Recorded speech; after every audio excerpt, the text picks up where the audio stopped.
Wizkid dropping his newest album Hmm. this past weekend, and somebody that I feel like we've been talking more and more about it. And I think we've had a few features from him, some high profile features Oh yeah. recently, and I think it just in terms of the overall like African music scene, which is obviously growing, as you mentioned during our Grammys discussion. He's someone to be on the lookout for, and someone that I think we're very excited to see where they're going.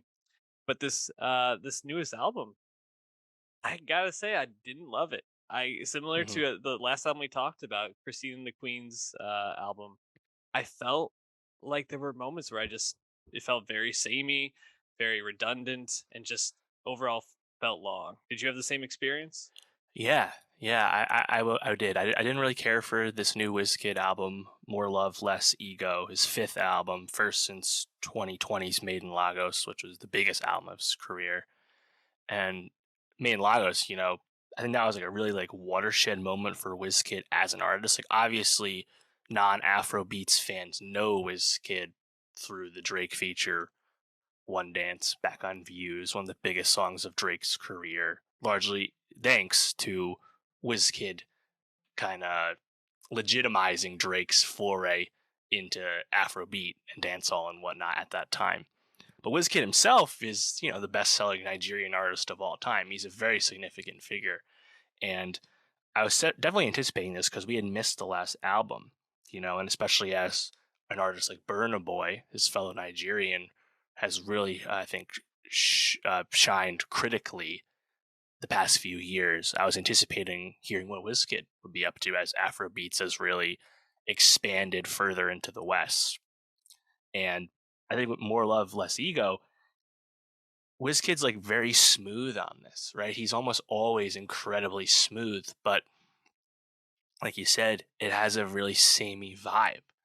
And this level of energy, this kind of silky R&B esque level of performing, it's like R&B music with Afrobeat rhythms and whatnot. Like it's just not my cup of tea.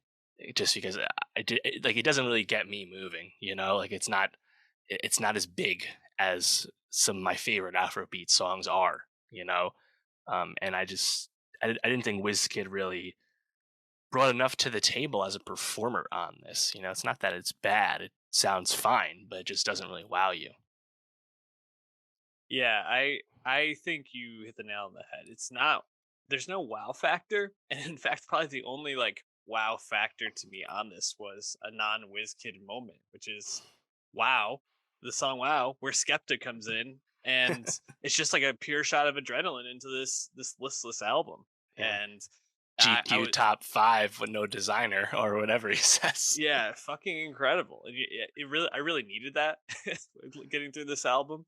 I didn't mind Don Tolliver's Hmm. quick showing up, but also felt like that song had more potential and just kind of fell flat.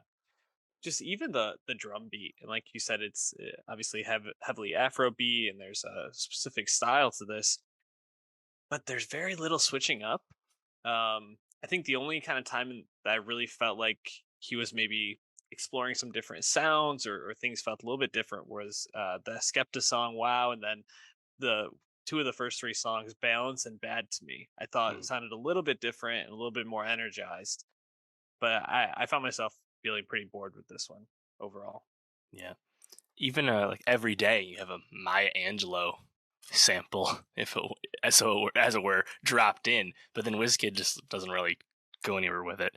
I think the most interesting like sonic thing on More Love Less Ego would be Slip and Slide because it has the Shensia feature, the rising dancehall artist from Jamaica who we talked about surprisingly on the Calvin Harris album of all places. Hmm. I think that kind of idea of bringing Afrobeats with dancehall is fun and cool to hear that genre mash. And it's kind of like a brief moment on More Love, Less Ego that's like, oh, wait, this is something at least a little bit different, for a brief fleeting moment before it gets back to kind of WizKid just kind of chilling on this, honestly. So, yeah, definitely not my favorite.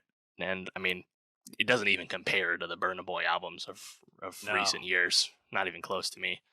yeah, it's tough to have this kind of be in the same genre as Burner Boy. And I guess it's a little bit different. Like this is way more R&B, but man, it's just not nearly as exciting. So Yeah. tough to live up to Burner Boy though.